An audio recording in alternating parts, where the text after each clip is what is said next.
Gente, cadê o cartão? Não acho. Larissa, Quanto tempo! Como é que você tá? Como é que você tá? Dá um beijo aqui. Pode dar beijo na amiga. Vai beijinho de longe. Dá beijinho de longe. Vai, Samira. Como é que você tá? Eu também vou comprar algumas coisas. Muito tempo que a gente não se vê, não é verdade? Com essa quarentena, não dá mais pra sair de casa. Só pra ir no mercado comprar um frango pra fazer pro almoço, né? O Gerson Gabriel de Arrascaeta só come frango, aquele garoto, nunca vi.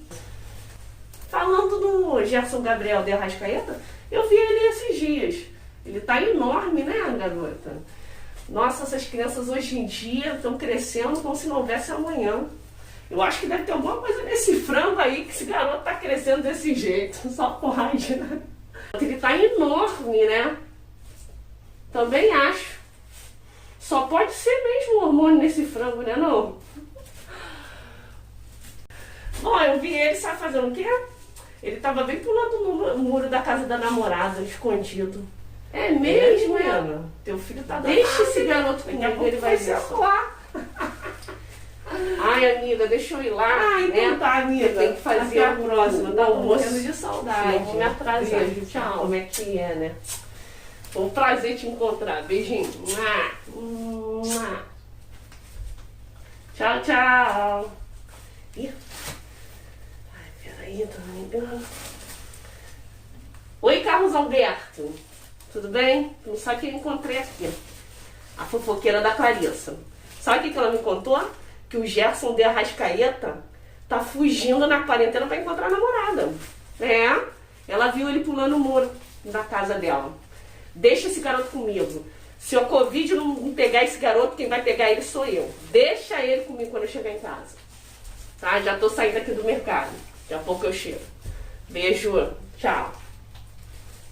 Ai, aquele garoto vai ver só. Aquele garoto vai ver só. Quantas vezes você já ouviu pessoas falarem sobre hormônios na carne do frango? Né? Que as galinhas são alimentadas com hormônios, que os hormônios, né, da carne do frango estão causando uma epidemia de maturidade e puberdade precoce nos nossos filhos, não é mesmo? Quem nunca ouviu falar isso? Para completar, quem não lembra daquele comercial polêmico de uma empresa que começa com S, né, fez S de sem hormônios. Você lembra desse comercial? Né? Foi um alvoroço danado, fazendo com que o ministro da Agricultura e Pecuária, na época, tivesse que dar esclarecimentos à população. A verdade é que nenhum hormônio é permitido na produção avícola aqui no Brasil. Né? Isso foi uma das alegações lá do ministro, ele teve que vir a público falar, vocês não lembram disso? Né? Bom, existe uma lei, né, que nos garante. A introdução normativa no número 17 de 2004, né, do Ministério da Agricultura e Pecuária e Abastecimento, ela proíbe a administração por qualquer meio na alimentação, na produção de substâncias com efeito tirostático, androgênicos, tá, estrogênicos e gestogênicos, bem como as substâncias beta-agonistas, com finalidade de estimular o crescimento e a eficiência alimentar. Beleza? Então, galera, não existe, tá, hormônio no frango lá. Os hormônios, na verdade, são produzidos naturalmente por plantas, animais e seres humanos. E são necessários para o funcionamento, né, saudável do nosso organismo, galera. Portanto, eles ocorrem naturalmente em todas as carnes e em muitos outros produtos agrícolas, independente do método de produção.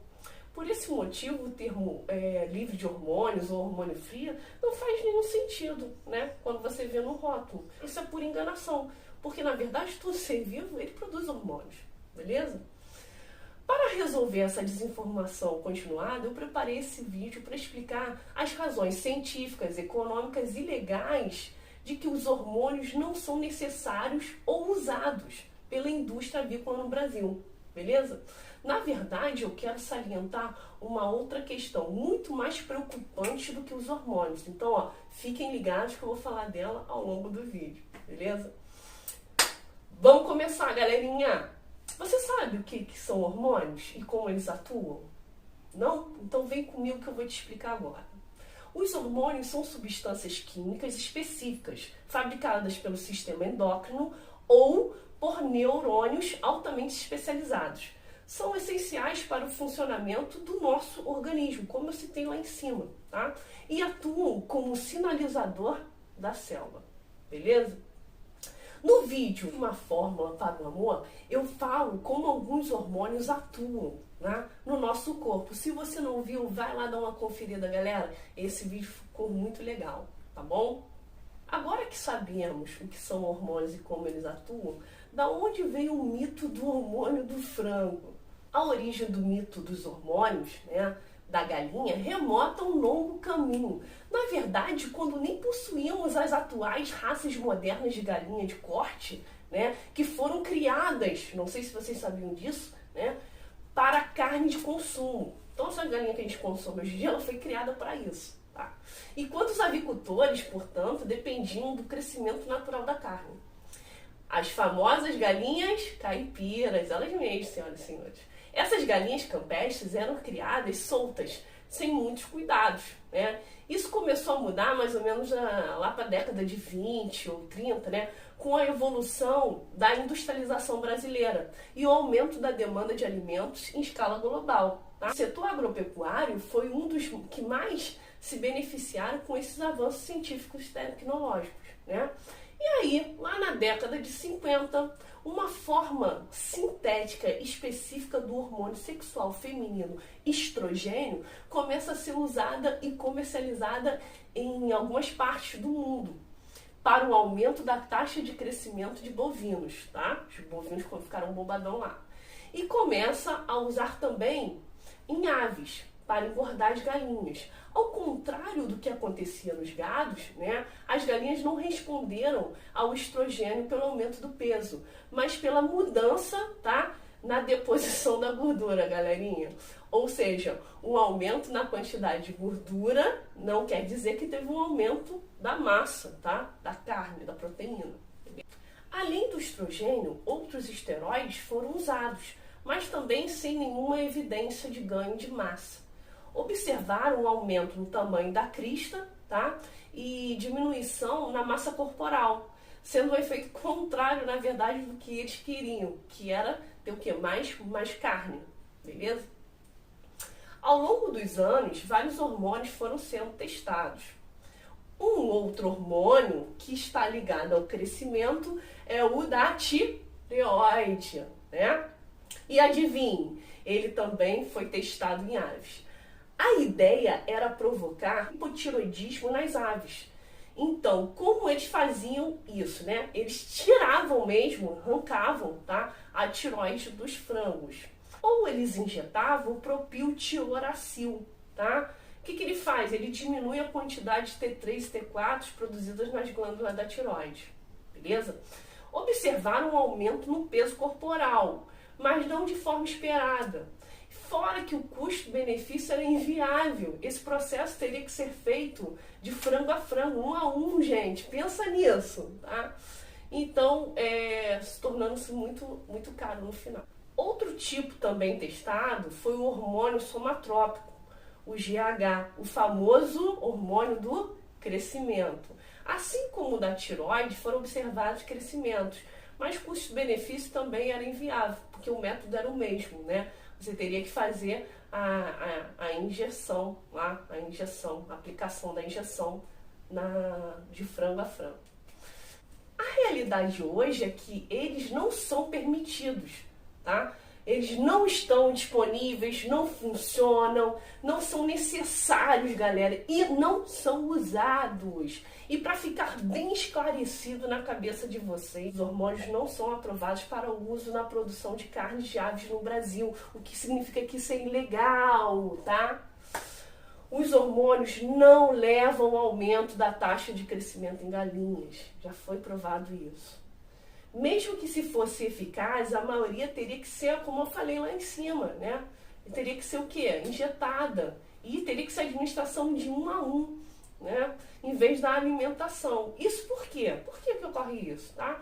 Os hormônios usados, eles se decompõem no trato digestivo das aves, tornando-se a administração difícil e onerosa, a ponto de ser impraticável, tá? Isso é muito caro.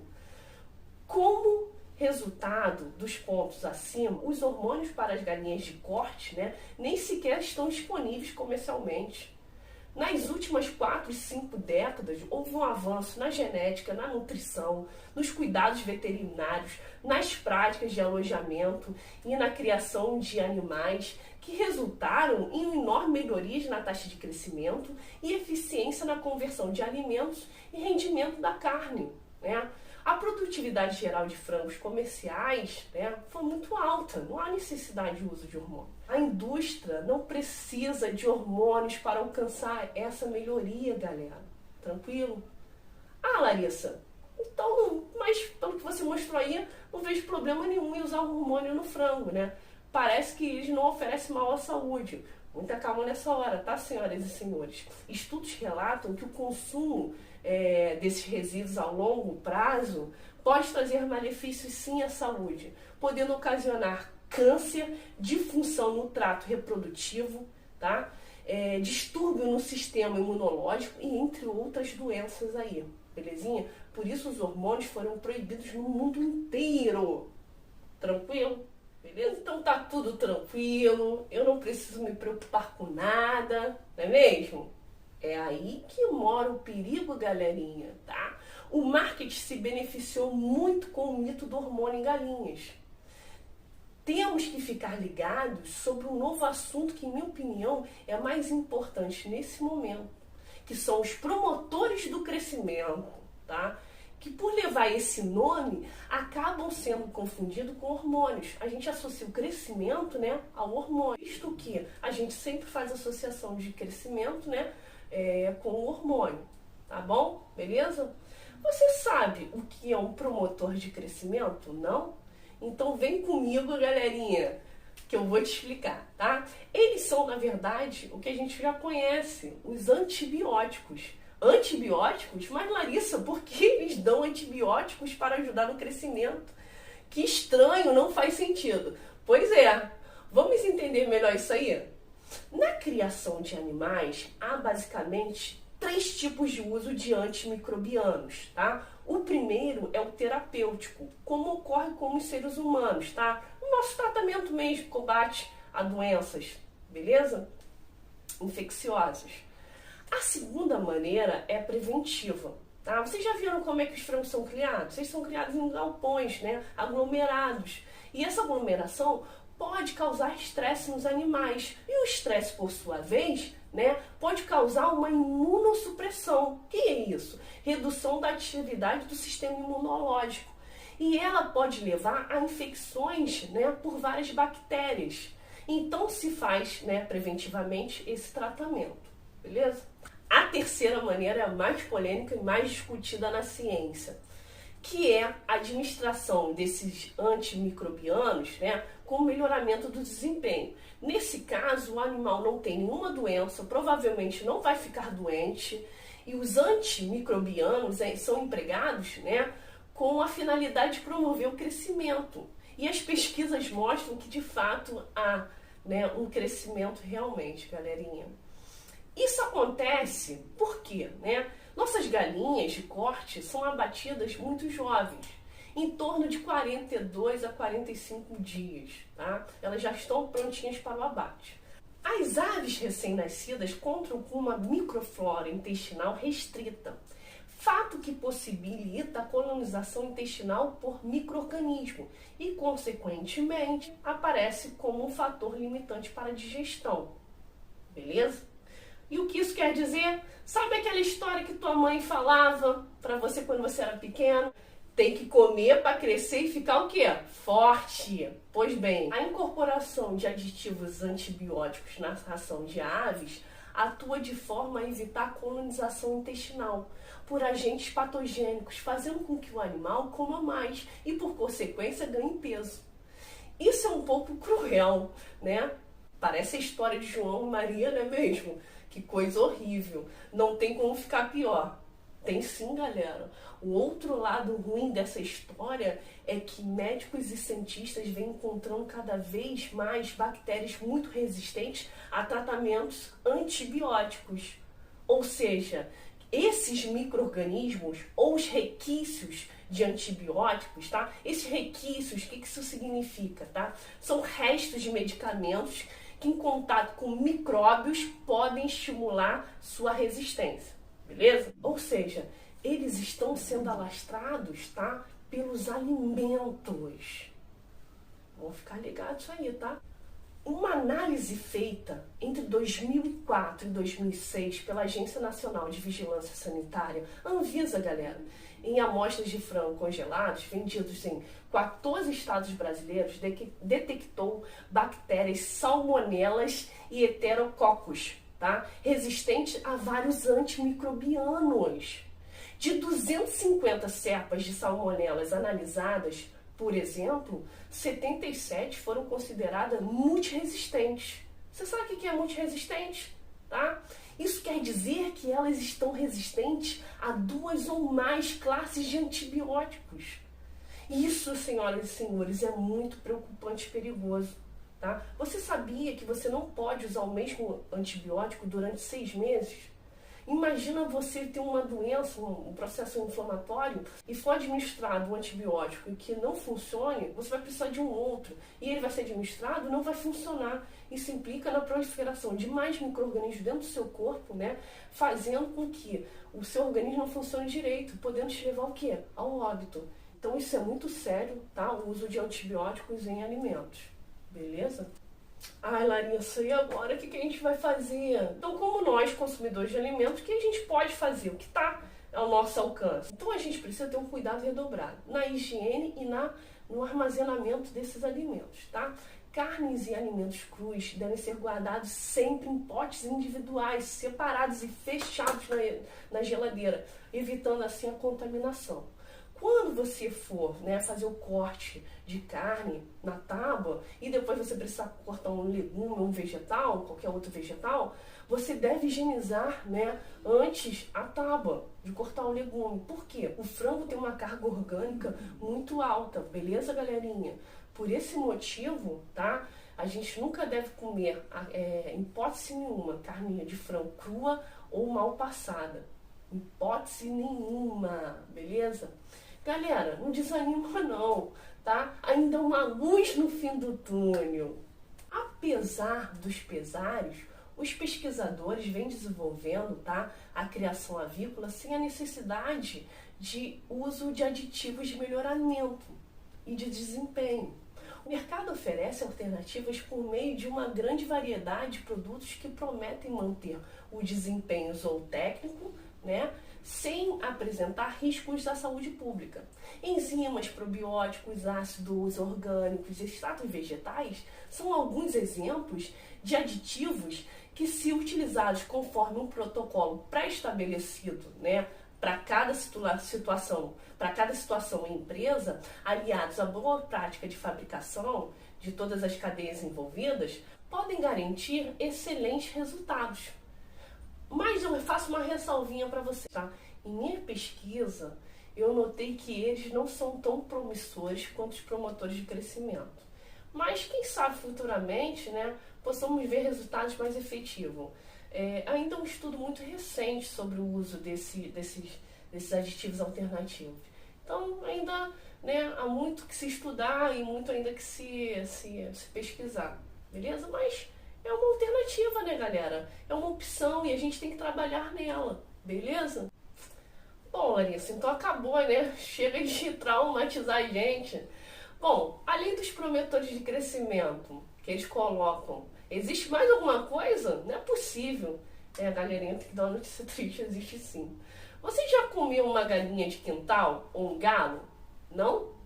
Se uma galinha sem pescoço, galerinha, sangrando, nunca correu atrás de você quando era criança, sinto te dizer, mas você não teve infância. E não sabe o que é adrenalina nem desespero, beleza? Mas o que isso tem a ver, né? Se você já comeu uma galinha caipira em sua vida, provavelmente você reparou que ela tem um sabor mais acentuado que o frango congelado. Isso porque o nosso frango de cada dia é abatido muito jovem, não tendo tempo de se desenvolver de forma adequada. E isso implica no sabor da carne também. Então, como vocês acham que a indústria tenta agregar sabor à carne? Tenta adivinhar aí, adivinha. Injetando uma solução salgada ao frango fresco. Caraca, agora tudo faz sentido. Eu compro um peito de frango enorme, quando eu descongelo ele mingua e sai uma água viscosa e água pra caramba. Pois é, galerinha. Adivinha de onde vem essa água? Hein? Se você não acredita, tá? Te desafio a olhar um rótulo de qualquer embalagem de frango congelado. Vai ver que no rótulo vai aparecer de 50 a 1000 miligramas de sódio. Beleza? As empresas são obrigadas por lei a dizer as substâncias que cada produto contém. Tá bom? Então no rótulo lá vai ter, pode ter certeza disso. Por que as indústrias começaram a prática de injetar? Isso volta novamente à ideia de que quando você começa, tá, a remover a gordura do produto, começa a perder também o sabor, que é a gordura é que dá o sabor aos alimentos, tá bom? Quando os criadores começam a cultivar aves com muito peito, muita carne, muito músculo e menos gordura, né? Isso resulta em uma ave mais seca e menos saborosa, beleza? A injeção de solução salina mantém as aves mais úmidas, mas isso ainda não ajuda a dar aquele saborzinho natural, né? O famoso saborzinho natural. Então foi adicionado, na verdade, um caldo concentrado. Então você tem ali uma solução que mistura limão, xaropes, tá? Pode ser de milho ou qualquer outra fonte de açúcar, tá bom? No início, o sulfato de sódio também foi adicionado como um aglutinante para ajudar o frango a reter, né, água durante o transporte dele e o cozimento também. Como o sódio virou, né, aí o vilão, para permitir que os rótulos fiquem lá baixo teor de sódio, esses ingredientes foi substituído pelo fosfato de potássio. Como o fosfato de potássio torna o sabor da carne mais amargo, era necessário ainda mais sabor natural, tá? Para mascarar isso daí. Se você já usou aquele sal light, sabe do que eu estou falando, porque aquele sal light ele é um sal composto por potássio, tá aí? Por isso as empresas, né, preferem usar mais os sais à base de sódio, beleza?